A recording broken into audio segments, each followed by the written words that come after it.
नमस्कार दोस्तों, स्वागत है आपका पीसीएस हिंदी साथी पे। तो जैसा कि आपको पता है, यूपी टेट यूपी जो टीटी की परीक्षा है वो लगी हुई, और उसमें सबसे इम्पोर्टेंट यूनिट एक है जो आसानी से हम 10 से 5 दिनों में कुछ प्रश्नों को देखकर कर सकते हैं और उनमें अच्छा स्कोर कर सकते हैं। यानी कि 30 प्रश्न अगर आते हैं तो उसमें से मिनिमम 22 या फिर 25 या फिर 28 या फिर 30 सही कर सकते हैं। उस यूनिट का नाम है ईवीएस। जो ईवीएस है ना, इसमें बहुत कहने को तो ये पर्यावरण और हमारे समाज से जुड़ा हुआ है, जो एनसीईआरटी लगी हुई है ना, ज्योग्राफी की। परंतु ये जो है ना, इसमें बहुत सारे क्वेश्चन आ जाते हैं, पॉलिटी के आ जाते हैं इधर से उधर से। तो सब मिला के ये जो यूनिट है बहुत इंपॉर्टेंट है आने वाली परीक्षा के दृष्टि से। इसीलिए मैंने सोचा, क्योंकि मुझे इस सब्जेक्ट का ठीक ठाक वो है, तो मैंने सोचा आपको कुछ प्रश्नों के माध्यम से, ठीक है, ऐसे प्रश्न दिए जाएं और ऐसे प्रश्न कराए जाएं जो आपका अगर परीक्षा में आ गया और इसमें से 5 से 7 क्वेश्चन तो फिक्स है ना, तो आपका वो प्रश्न जो है गलत ना हो और आपकी जो परीक्षा है उसमें रुकावट ना हो।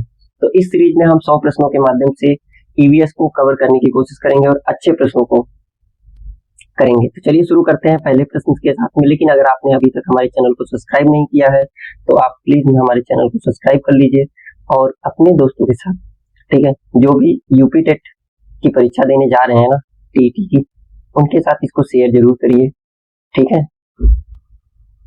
चलिए तो फिर शुरू करते हैं हम आज के सेशन को, और आज के सेशन में देखते हैं कि क्या चीजें हैं।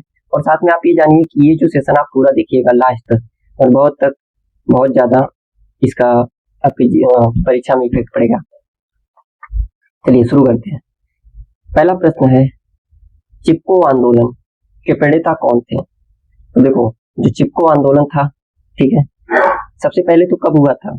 ये 1960 के दशक के बाद की बात है, ठीक है। तो कब हुआ था? 1973 में हुआ था, ठीक है। जो चिपको आंदोलन थे उसका संबंध किससे है? देखो, जो एमएस स्वामीनाथन है, ये भी इन्वायरमेंट से जुड़े हुए हैं, ठीक है। ये मेधा पाटकर है, ये भी इन्वायरमेंट से जुड़े, पर जो सही उत्तर इसका है सुंदर लाल बहुगुणा, ठीक है। ये इन्होंने चिपको आंदोलन का शुरुआत किया था। कुछ जान लेते हैं चिपको आंदोलन के बारे में। एक्स्ट्रा फैक्ट को जो है, देखो चिपको आंदोलन बहुत इंपॉर्टेंट है। चिपको आंदोलन आपके एग्जाम में आएगा ही आएगा, ठीक है। तो जो इसमें एक्स्ट्रा फैक्ट है, देखो, तो ये हुआ कब? ये हुआ था 1973 में। अभी मैंने पहले आपको बताया था 1973 में, याद रखना इस डेट को, ठीक है। कहाँ पे हुआ था? उत्तराखंड के चमोली जिले में हुआ था, जो उस वक्त यूपी का हिस्सा होता था। और साथ में ये हुआ था पेड़ काटने के लिए, ठीक है, वनों की व्यावसायिक कटाई को रोकने के लिए। जो मेधा पाटकर है, ये नर्मदा बचाओ आंदोलन से संबंधित है। और एमएस स्वामीनाथन जो है वो हरित क्रांति के जनक कहलाते हैं, और अभी उनका निधन भी हो गया है, काफी चर्चा में रहते। एमएस स्वामीनाथन को तो और आपको याद रखना है, ठीक है। चलिए आगे चलते हैं हम अपने प्रश्न नंबर 2 की तरफ। जो प्रश्न नंबर हमारा 2 है, इसमें पूछा गया है कि ओजोन परत, जो ओजोन लेयर होता है, की मोटाई मापने की इकाई क्या है, ठीक है। एक तो ओजोन किसे डिनोट करते हैं? O3 से डिनोट करते हैं, ठीक है। और ओजोन लेयर कहाँ पाया जाता है? आप ये भी जानिए, ओजोन लेयर पाया कहाँ जाता है? ओजोन लेयर पाया जाता है जो समताप मंडल होता है, स्ट्रेटोस्फेयर होता है, उसमें पाया जाता है ओजोन लेयर, जो मुख्यतः परत है। तो इसकी जो इकाई मापी जाती है ना, वो डॉप्सन इकाई में मापी जाती है। जो डॉप्सन इकाई है उसमें मापी जाती है, ठीक है। कुछ और फैक्ट इसके बारे में जान लेते हैं, एक्स्ट्रा फैक्ट को, ठीक है। क्या है इसमें? देखो, ओजोन परत मुख्यतः वायु समताप मंडल स्ट्रेटोस्फेयर में स्थित है, या सूर्य से आने वाली हानिकारक जो अल्ट्रावायलेट रेज है ना, जो यूवी रेज है, ठीक है, जो पराबैंगनी किरणें इसको कहते हैं हिंदी में, इनको अवशोषित करके हमको प्रोटेक्ट करती हैं, वरना क्या होता? स्किन कैंसर, ठीक है, स्किन कैंसर की बीमारी, ईचिंग, इरिटेशन, ठीक है, हेडेक, ठीक है, और हेडेक से माइग्रेशन, ये सारी बीमारियां बहुत ज्यादा फैल जाती है। और क्या होता? डेंगू जैसे, क्योंकि तापमान में वृद्धि होती है तो डेंगू जैसे जो तापीय डिसीज है वो भी बढ़ने लगते हैं। अच्छा, प्रतिवर्ष 16 सितंबर को ये सबसे इंपॉर्टेंट है आपके लिए। सितंबर को क्या मनाया जाता है? विश्व अंतर्राष्ट्रीय ओजोन परत संरक्षण दिवस मनाया जाता है। ठीक है, सबसे ज्यादा इंपॉर्टेंट है। चलिए प्रश्न नंबर 3 की तरफ चलते हैं। प्रश्न नंबर 3 है इकोसिस्टम। जो इकोसिस्टम शब्द का सर्वप्रथम प्रयोग, देखो इकोसिस्टम शब्द का सर्वप्रथम प्रयोग किसने किया था? तो ये जब आप जब आप एनवायरमेंट पढ़ेंगे ना, सबसे पहले यही पूछा जाएगा। एजी टांसले ने किया था। एजी टांसले ने किया था। कब किया था भाई? ये 1935 में। इन्होंने बताया था कि इकोसिस्टम मतलब जो हमारे सराउंडिंग की चीजें हैं, जो हमारे आसपास की चीजें हैं, उनको मिला के एक इकोसिस्टम बनता है। और उस चीज को इन्होंने एक शब्द दिया जिसको हमने कहा इकोसिस्टम। ठीक है, पारिस्थितिकी तंत्र। ठीक है, इसको हिंदी में भी समझिए आप, पारिस्थितिकी तंत्र। अगर पारिस्थितिकी तंत्र पूछ ले हिंदी वालों के लिए तो ये तुरंत आप बताइएगा कौन? एजी टांसले। ठीक है, मोस्ट इंपॉर्टेंट क्वेश्चन है आपके लिए। ठीक है, कुछ इसके एक्स्ट्रा फैक्ट को भी देखते हैं हम क्या है। एजी टांसले ने 1935 में सर्वप्रथम पारिस्थितिकी तंत्र का शब्द दिया। या जैविक, जो बायोटिक और अजैविक घटकों के संबंध में होता है। तो जो इको तंत्र होता है ना, हमारा पारिस्थितिकी तंत्र होता है, वो क्या, उसकी परिभाषा यही होती है कि हमारे आसपास के जैविक और अजैविक घटकों को मिला के बने हुए तंत्र को हम क्या कहते हैं? इकोसिस्टम या पारिस्थितिकी तंत्र कहते हैं। एग्जाम में पारिस्थितिकी जो होता है, इकोलॉजी शब्द पूछा जाए तो इसको सर्वप्रथम अर्नेस्ट हेकल 1866 में किया था। इकोलॉजी और इकोसिस्टम के बारे में आप डिफरेंस जानते रहिएगा। ठीक है, इस डिफरेंस को बहुत ज्यादा ध्यान से याद रखना है, नहीं तो कंफ्यूजन हो जाएगा और 1 नंबर चला जाएगा। ठीक है,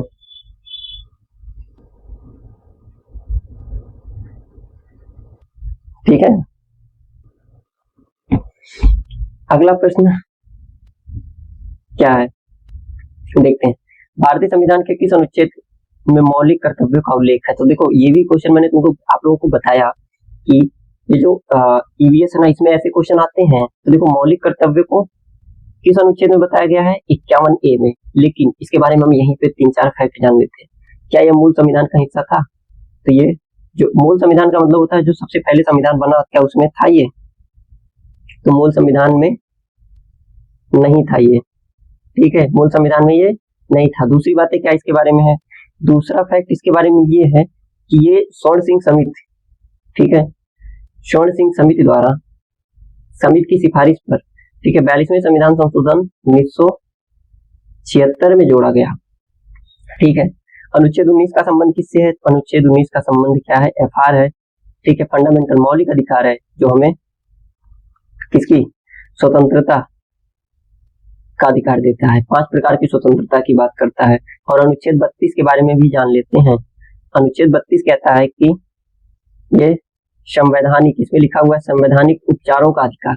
ठीक है, इसका मतलब क्या है कि जितने अधिकार हैं उनके गारंटी कौन देगा? तो अनुच्छेद 32 देगा, जिसके तहत आप सुप्रीम कोर्ट, हाई कोर्ट जा सकते हैं। ठीक है, देख लेते हैं थोड़ा सा व्याख्या। इसे 42वें संविधान संशोधन 1976 के द्वारा जोड़ा गया। सही बात है। हम किसकी बात कर रहे हैं? 51A की बात कर रहे हैं। ठीक है, जो 4A में भाग 4A का हिस्सा है। अगर हम भाग की बात करें, कौन सा भाग है? 4A है। ठीक है, ये मूल संविधान में नहीं था, इसको बाद में जोड़ा गया। किसकी सिफारिश पर जोड़ा गया? तो स्वर्ण सिंह समिति की सिफारिश पर जोड़ा गया। वर्तमान में कुल 11 मौलिक कर्तव्य है हमारे संविधान में। पहले जब मौलिक कर्तव्य जोड़े गए तो 10 थे, जो कहते हैं, है ना। फिर लेकिन 11वां 2002 में 86वां संविधान संशोधन हुआ, उसमें शिक्षा के अधिकार को जोड़ दिया गया। अगला प्रश्न है, भारत में प्रोजेक्ट टाइगर, ठीक है, जो प्रोजेक्ट टाइगर है भारत में है, उसकी शुरुआत कब हुई थी? उसकी शुरुआत 1973 में हुई थी। 1992 में क्या हुई थी? हाथी से रिलेटेड है। ठीक है, प्रोजेक्ट हाथी की शुरुआत हुई थी। देख लेते हैं। 1 अप्रैल 1973 में प्रोजेक्ट टाइगर की शुरुआत हुई थी। इसकी शुरुआत जिम कॉर्बेट नेशनल पार्क, जिसको राजा जी पार्क भी कहते हैं, कहाँ पे है? उत्तराखंड में है, यूपी में है।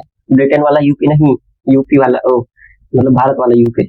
ठीक है, और एक और बात इसमें जान लेते हैं। वन्य जीव संरक्षण अधिनियम जो है ना, वो 1972 में पारित हुआ था, 1972 में। और प्रोजेक्ट टाइगर की बात करेंगे तो 1973, यानी कि बाघ, प्रोजेक्ट बाघ। ठीक है, अगला है मीनामात। ठीक है, जो मीनामात रोग है किस धातु की अधिकता के कारण होता है? दुनिया का एक ही धातु अभी तक जो 100 18 हमने एलिमेंट्स ढूंढे हैं, उसमें से एक जो एलिमेंट्स है जो लिक्विड फॉर्म में पाया जाता है मेटल, उसको क्या कहते हैं, पारा कहते हैं। पारा की वजह से ये मीनामात होता है। राजस्थान और जहाँ पे इंडस्ट्रियल एरिया ना, वहां पे ये रोग बहुत तेजी से फैलता है, क्योंकि पानी में ये जो पारा की मरकरी की मात्रा है बहुत ज्यादा हो रही है आजकल। ठीक है, इसकी व्याख्या जैसे देख लेते हैं। इस रोग में सबसे पहले पहचान 1956 में जापान के मीनामात की खाड़ी के पास हुई थी। या क्या करता है, हमारे नर्वस सिस्टम को अत्यधिक डैमेज कर देता है, यानी कि इफेक्ट कर देता है।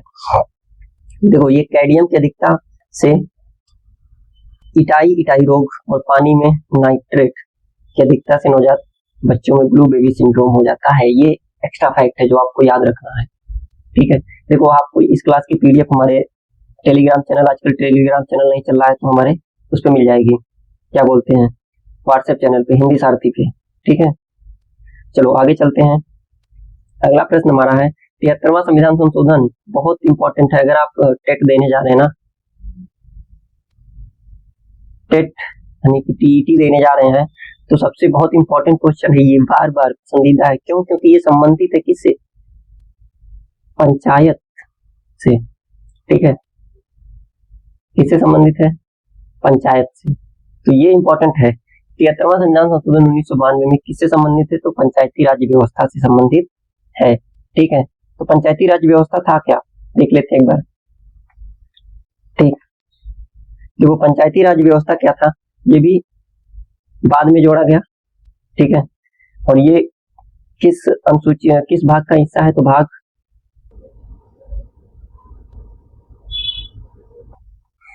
ठीक है। अभी एक और देख लेते हैं, कुछ सुपर फास्ट तथ्य देख लेते हैं। हाँ, विश्व पर्यावरण दिवस अभी हुआ है, कब मनाया जाता है, प्रत्येक वर्ष 5 जून को। एक और याद रखना है, पृथ्वी दिवस कब मनाया जाता है। ठीक है, और जैव विविधता दिवस कब मनाया जाता है, 22 मई को। यूपी का राजकीय पशु क्या है, सारस क्रेन है। ठीक है, ये भी याद रखना है। प्रश्न नंबर 8 की तरफ चलते हैं। दुधवा नेशनल पार्क, दुधवा राष्ट्रीय उद्यान, ठीक है, यूपी का एकमात्र नेशनल पार्क है, लखीमपुर खीरी में पाया जाता है। ठीक है, कहाँ पाया जाता है, लखीमपुर खीरी में। ठीक है, लखीमपुर खीरी जिले में दुधवा राष्ट्रीय नेशनल पार्क सबसे बड़ा, एकमात्र और सबसे बड़ा राष्ट्रीय पार्क उत्तर प्रदेश का। भारत नेपाल की सीमा से सटा हुआ तराई वन क्षेत्र है। ठीक है, तो ये इंपॉर्टेंट है। अगला है लाइकेन, मुख्य रूप से किस प्रदूषण के प्रति संवेदनशील सूचक है, तो जो लाइकेन है वो किस प्रदूषण के पास का,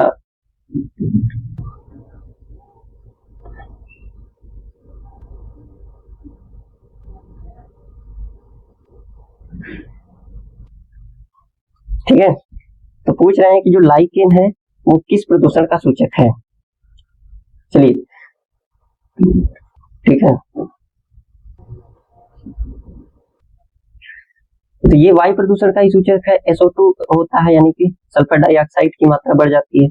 ठीक है, लाइकेन क्या है, लाइकेन कवक, फंगी और शैवाल एल्गी के बीच का सहजीवी संबंध उत्कृष्ट उदाहरण है। हवा में सल्फर डाइऑक्साइड SO2 की मात्रा पर तुरंत सूखने लगता है। ठीक है, ये सारी प्रदूषण का हिस्सा, प्रदूषण आपने बहुत पूछा जाता है। ठीक, ये भी एक आपके उसका पार्ट है। अगला प्रश्न है, किसी पारिस्थितिकी तंत्र में, इकोसिस्टम में ऊर्जा का प्रवाह हमेशा होता है, तो जो ऊर्जा ना एक दिशा में चलता है, कैसे, देखो एनर्जी का ट्रांसमिट कैसे होता है, जो बनाएगा उसके पास 100 रहेगा। ठीक है, वो 90 यूज कर लेगा, 10 भेज देगा। ठीक है, वो क्या करेगा, 90 अपने सारी जो 90% एनर्जी अपनी चीजों में यूज करेगा, 10% एनर्जी आगे भेजेगा जो उसका कंज्यूमर होगा। ठीक है, फिर वो भी क्या करेगा, इसका 90% जो परसेंट एनर्जी यूज करेगा वो फिर आगे ऐसे ऐसे भेजेगा, और फिर डिकम्पोजर जो होगा, जो डिकम्पोजर वापस से उसको डिकम्पोज करके इस साइकिल में भेज देगा। ठीक है, चलिए वही 10% के, देखिए जो 10% का होता है ना, लेडमैन के नियम पर यही चलता है।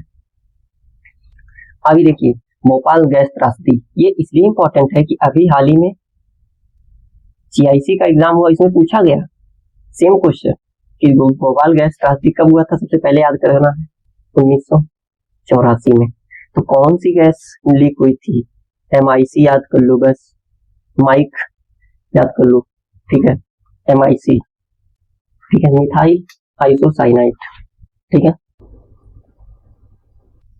बहुत सारे लोगों ने अपनी जान गंवाई थी।